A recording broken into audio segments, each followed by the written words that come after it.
Welcome back to another episode of Let's Sum It Up, where we talk about health, we cut through the noise, and get to the things that really matter. Today, I'm actually super honored to be joined by Jeff van Orden. He is a farmer. And today we're going to be talking about organic food because I come from an industry where that's what I hear all the time, right? I'm in the natural health realm. And so I hear all the time people say, I only eat organic food. And I've often wondered, what does that even mean? And there's a lot of guys on social media promoting organic food. So if you want to tell us a little bit about yourself. Yeah, sure. So disclaimer up front, I am not an organic farmer. And so my level of expertise in it maybe is limited, but I'll just give you a little bit of my background. I'm a third generation farmer here in Blackfoot, Idaho. We grow potatoes, wheat, sugar beets, alfalfa. We've grown barley in the past, a little bit of everything around here. My operation, we farm about close to 7,000 acres. I farm with my brother and my two cousins.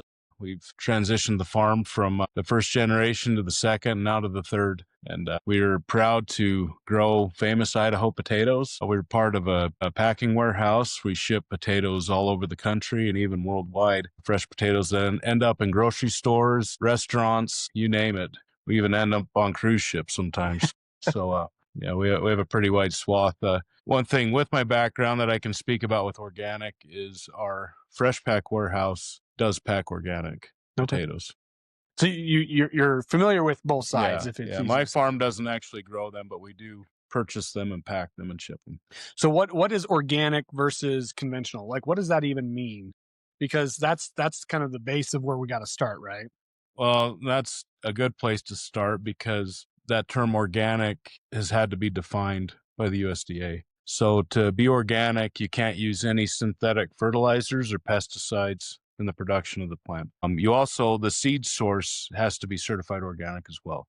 So from one end to the other, you can't use any synthetic fertilizers or pesticides. So synthetic is the key word in all of that, because they still use a form of fertilizer, a form of pesticides. Yep. So it's not necessarily organic means pesticide free, but synthetic pesticide free is an easier way to say that. Yeah. And for a pesticide to be used organic, it has to be certified organic. Okay. And what about the certifications for non-organic? I mean, you guys have to go through some testing and stuff, which I'm sure we'll talk about in a little bit, but it's not necessarily conventional is unsafe. No, of course not. People ask me, I get this question often about organic and if it's healthier for you. And my farm does not grow organic crops, and I eat the crops that I grow. And I feel very, very safe eating them. But I'm sure we'll get into all the nuts and bolts. You're not dead yet, is what he's saying. So both systems are really regulated. Yep. And most people are concerned about the pesticides that come through. So organic farms are allowed to use pesticides, but they're just not the synthetic pesticides. And I think a lot of people, at least who I talk to, they say, oh, they don't use any pesticides, which isn't totally true. They use ones like copper sulfate or neem oil, things like that. The pesticides you guys use, conventional farming, talk to me a little bit about that. What does that look like for you guys? How is it regulated? All the above. Yeah, I'll give you kind of an overview of what organic farming looks like compared to conventional. So the things that we're doing when we're farming is, first we have to start with the seed source. The seed we use is certified seed. So it goes through a certification process by the state of Idaho. Whether it's potatoes or wheat or alfalfa, any of those have to go through certification process. And what that means is that seed is certified that it's disease-free. It doesn't have weeds in it. Like with wheat, if they find a seed source that has a lot of different types of weeds in it, it won't be certified. So organic goes through the same process, but for organic seed to be certified, it also has to follow all these guidelines with the pesticide use. One of our biggest inputs in farming is fertility. So we have to feed the plants so that they can grow. And with organic, you're limited because you can't use synthetic fertilizers. Our synthetic fertilizers come from a lot of different sources. A lot of them are mined out of the ground. The big three nutrients that we need for any type of crop production is nitrogen, phosphate, potassium. With synthetic fertilizers, those sources are, like I said, either mined or even collected from the air, the nitrogen. And then we are able to precisely apply them to the fields. We pull lots of soil samples to determine what nutrients we have in the soil already. Then we add to it whatever we need to produce the crop. And with synthetic fertilizers, we can take it down to the pound of fertilizer, what we need for an acre. Organic production, you're limited. You don't have that tool with the synthetic fertilizers, but you do have compost. Compost is made from cow manure. Yep. And compost goes through quite a process as well. So we're not putting on raw manure. Some crops, they do put raw manure on, but those crops are never for human consumption. The only fields you're going to see raw manure going on are for forages that end up as feed for cattle and other livestock. So compost, it goes through quite a lengthy process. It has to be turned with great big turners. The raw manure is put into lines, it's turned, and through that process, it heats up to the point that it bakes out a lot of the impurities, and it's loaded with bacteria. It kills all of the weeds that maybe the cows ate and digested, because that's another thing. You don't want to spread weeds all over your field. Through that composting process, you get a pretty good product. And we actually use compost on our conventional farm. It's a great soil additive. So for organic farming, instead of putting a small amount of compost on, you're putting on a huge amount of compost, because that's your only source of nutrients. And it varies quite a bit. Not all compost is made the same. So if you're farming organic, you have to err on the high side of how much compost you put on the field. You're going to put way more than maybe you even think you need? Well, is that what you're saying? Of certain types of certain nutrients. Okay. You might overload it with nitrogen and not have enough potassium or phosphate, but you're trying to hit a happy medium. Whereas with synthetic fertilizers, you can hit every single nutrient right on the money. Gotcha. What you need. And then versus where you guys spray, I mean, your fields are all over. I live right next to one. You guys spray how often for weeds using those pesticides versus maybe an organic farm? Okay, so one of the biggest challenges with organic farming is weeds. Number one challenge. Weeds will rob yield faster than anything. With organic, you have to go to great lengths to control those weed populations. With commercial farms using synthetic pesticides, you're able to not be as mindful of some of those conditions. You can plant your field and then you can come in and spray and kill the weeds. And then, then your crops will grow without that yield drag. With organic, you have to go to great lengths to control those weeds. A lot of it comes down to timing of the planting. You have to do a lot of tillage work, way more tillage work than you would with a conventional farm. And then after the crop is planted, oftentimes you have to go back through and bait and try and knock those weeds down. The goal with the pesticides is you're trying to slow the weeds down enough that the crop can have a chance to grow large enough that it will outcompete the weeds. Gotcha. And then it'll choke them out. Organic, instead of using pesticides to do that, you're out there physically knocking the weeds down till the crop's big enough that it'll outcompete it. So a lot more labor. A lot more labor, and it's a lot more passes through the field with the tractor. Gotcha. And the yield, you mentioned yield a couple times now. The yield may not be as much on an organic farm, which means if we all try to go organic, the amount of farmland we'd actually need would need to increase. But in America, all the farmland's decreasing. Yeah. So I'll give you some numbers. Conventional versus organic, and I'll talk about potatoes. A conventional field could hit upwards of 500 sacks an acre. That's kind of a target yield. Organic, you're probably looking at maybe 350. And that depends, Part of the problem is the weeds. That will limit your yield. Let me put it this. When you're growing conventional, you have a toolbox full of tools you can use, and you're not going to use all of them, but you have those tools. Organic, you have a toolbox, but there's hardly anything in it. Gotcha. Okay. So there's certain diseases, if they come in the area, if you're growing organic, your options are very limited on what you can do. And you could be facing total yield loss depending on what the disease is. Whereas the conventional fields, where they have those tools, they can use those pesticides to come in and take care of the diseases that come in.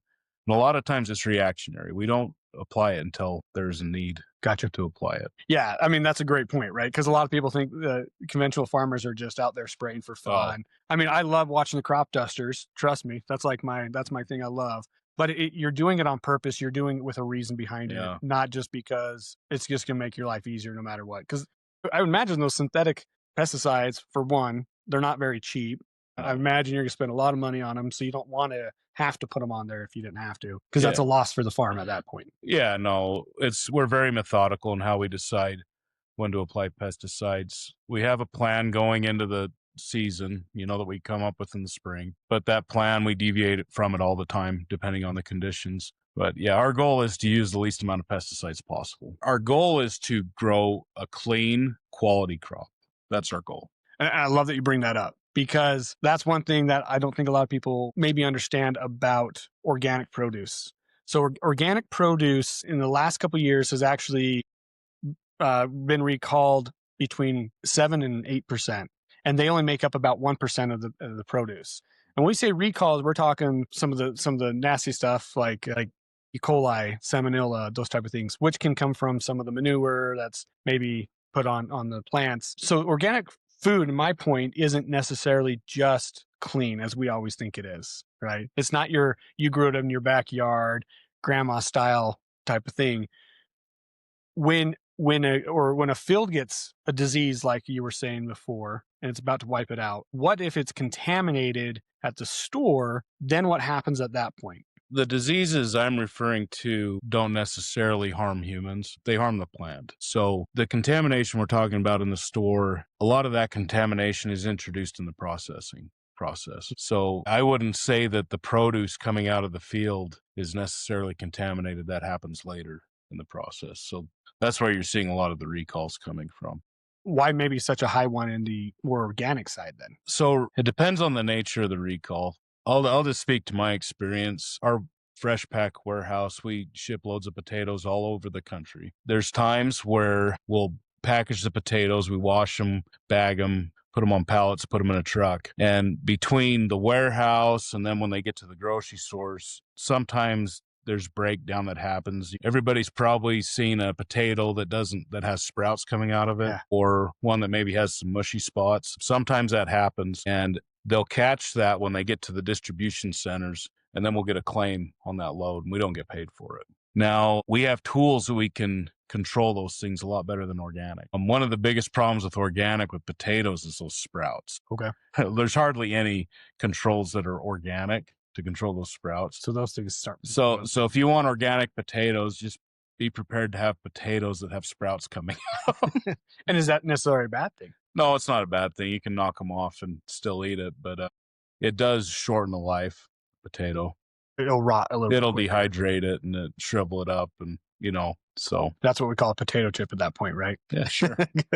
So how does the inspection work for you guys when it comes to the fertilizers or the chemicals that you guys are using? Because I know in the organic, from what I've been able to research and find, they'll have one inspection a year. What about like where you guys come? Like, how does that all work for the conventional? We go through the same things, but organic is definitely more intensive. We have inspections that we have to do. There's 2 inspections a year. And the reason we do inspections is to certify that our farm operates by the best practices available and that we're good stewards of the land and we're sustainable. And with those certifications, we can go to retailers like Walmart and Kroger and Associated Foods, any of those, and show that our farms are good stewards of the land and sustainable and following all the practices we're supposed to. And that gives us that certification to sell to them. Organic go through a similar deal, but it's a little more because they're looking at all of their pesticide records, all of their applications and what they've done, certifying that they have followed that organic rule book. So there's a lot of trust that comes with that too, right? Like, that people are keeping the records correct. Yeah, there's definitely a lot of trust. One thing with organic that it can always be done, and we do this every year, we pull potatoes from all of our storages and we send them into a lab for residue tests. Okay. And those residue tests show if there's trace amounts of pesticides in any of those potatoes. We have certain tolerances, and obviously you're measuring in parts per million. You're going to find some pesticide residue, but it's so minute that it's practically not even there. So we do that as conventional growers. We check for residue levels. And if there's something that's a red flag, if we have something that shows that something happened, those potatoes will get pulled. They will not hit the market. You're not hitting the shelves. For people, because there has to be so much time from your last spray before the harvest happens that kind of timeline wise, it's kind of not going to be, in a large amount. It's got to wear off a little bit. Is that true? Yeah. So every pesticide has a label on it, and the label is the law. It's approved by the EPA. and we have to follow the rules of the law. And with every pesticide, there's use rates, there's frequency, and there's like total use for the season. And then there's the pre-harvest interval. We can't apply it within so many days of harvest. And the chemical companies and the regulators have gone to great lengths to create those rules. They've done lots of testing, years and years of testing before a pesticide hits the market. And they're very, very confident that those rates will result in low residue levels. They're not going to harm somebody in the long run. Yep. What about the produce coming from other countries, though? Because, that's a whole different story. You have a lot of regulations here in the U.S., but what about imported produce, even the organic imported produce? What's the regulations on how that all works? That's a good question. And it probably varies by country. And that's the tough thing is we don't know. We don't know if what we're getting is really organic. We don't know if what we're getting or what their definition of organic is. Gotcha. So the U.S. has a definition of organic. And I don't know that every country lives by that same definition. It's really easy to plant an organic sticker on a piece of, that's easy to do. But it's only a small fine. But the question is does that have any meaning behind it? If that produce is packed in the United States, it does have meaning. Mm-hmm. You know that it was grown without synthetic fertilizers or pesticides. If it's coming from another country, you don't know that. That'd be kind of scary. And the same holds true for just the conventional produce coming from other countries. You don't know what kind of regulations have gone into that. For it. I think my message for this podcast would be, if you're really concerned about the safety of your produce, buy American. And that's not always possible year round. Obviously, we don't grow bananas in the United States. Strawberries, some of the seasonal produce, it has to be sourced out of country during parts of the year. But if you're really concerned about the safety of your produce, buy American. Stricter regulations, laws. Much stricter regulations. And that's one of our issues competing in an international market. Our regulations are so high that it's pushed our cost of production higher than other countries. So we have a hard time competing with other countries on the global market because of it. That makes sense. But we have a safe food source. And the other question with that too is, I've heard some people, even in my profession, say we should all switch to organic no matter what. Like, all farmers need to become organic farmers. Is that even plausible? Well, I'll just go back to potatoes because that's what I know. It's your love and life, right? So I'll give you an example. Say you have a farm that grows 1,000 acres of potatoes every year. That'd be a mid-sized farm. We do not plant potatoes in the same field year after year, because if you do that, there's certain diseases that can build up in the soil that will affect the production of the potatoes. So as a rule of thumb in our area, you don't put potatoes in a field more than once every 3 years. So to have 1,000 acres of potatoes, you need to actually have 3,000 acres of farm to rotate through. Now, if you're going to run an organic farm and it's going to be sustainable, that ratio needs to be more like 5-to-1. So all of a sudden, I need a 5,000 acre farm to grow 1,000 acres of potatoes year after year. So yeah, it's very prohibitive. And the other thing is, we mentioned yield differences, and the yield differences really, if I'm going to point it to one thing, it's weeds. It is so hard to control weeds in organic. And because of that, you're looking at maybe 60% of the yield. So I don't have a calculator on me, but you change your rotation from 1 to 3 to 1 to 5, then 60% less yield. So, you need a lot more acres to grow the same amount of potatoes. And the farmland in America is shrinking. Yeah. I think that's everybody. Oh, yeah. Urban encroachment's a big thing. We don't have new farmland. All we're doing is losing it. Yep. So and that's one of the challenges we have as farmers. We have to do more with less every year, and we're doing it. The technologies in agriculture are progressing so rapidly. It is hard to keep up with. And the technologies come in a lot of different ways. We use a lot of precision agricultural products. Our tractors are incredible. They drive themselves. We do have an operator sitting in the seat, but they are literally driving themselves down the field. And they got Starlink internet now. Right. We have tractors with Starlink internet on the roof that are collecting data from whatever implements on behind them. If it's a potato planter or a harvester, whatever it is, they're collecting data, crossing every square foot of that field and uploading it to a cloud. And we're able to access that data. And with that data, we're able to make better decisions. And it helps you know yield and everything. I've been in those tractors, and I annoyingly go in Jeff's tractors during harvest time. I think it's fun. I only go for an hour or two. I don't break my neck every year like everyone else, but it is crazy just the technology behind what you guys have. You did bring up soil, and that's one I hear all the time too.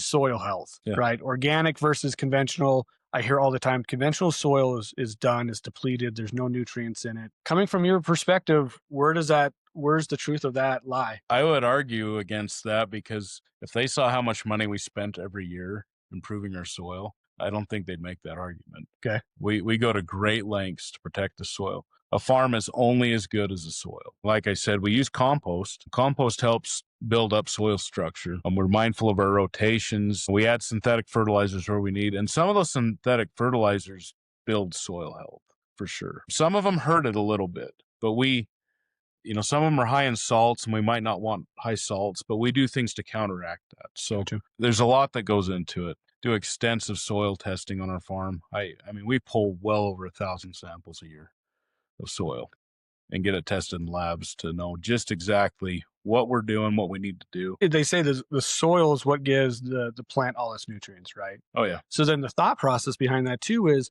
well, because I eat organic, I actually get more nutrients in my potatoes that are organic versus your conventional potatoes. Where's your thought process on that? I think that is a complete myth. Okay. And I'll tell you one thing. I think there's a correlation between nutritional value and the stresses that a plant has when it's producing that produce. And flat out, organic farms, fields, the plants are stressed more than conventional because they aren't given every last thing they need. We treat our conventional fields like babies. We spoon feed them everything. We give it to them. In the organic fields, you just can't do that. You don't have those tools to do that. So I would argue that conventional produce has more nutritional value than organic. Great perspective, right? No, it makes sense to me. If you have a plant that's fighting the weeds versus a plant that doesn't have to do anything, like it's loving its life. And I'll say one thing. If the demand was out there for everybody to eat organic, that's what we would grow, because we're here to meet the demand of the market. So if there was a reason for us to convert our whole farm to organic, we'd do it. Not because we think it's the right thing to do, but that's, money talks in the produce world. But is it sustainable going forward to feed this country? No way in heck. Yeah.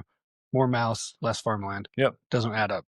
And from my perspective, I think a lot of people hear other doctors just say, eat organic. And there's not a lot of conversation about what organic is. There's not a lot of conversation between what conventional farming is either. It's kind of, I feel like conventional farming has been given a pretty bad rap of, you guys cause cancer, you guys have all these problems because of what you use. And so to hear a different perspective on it from somebody who's been doing this literally their whole life, I think it's a helpful conversation to have.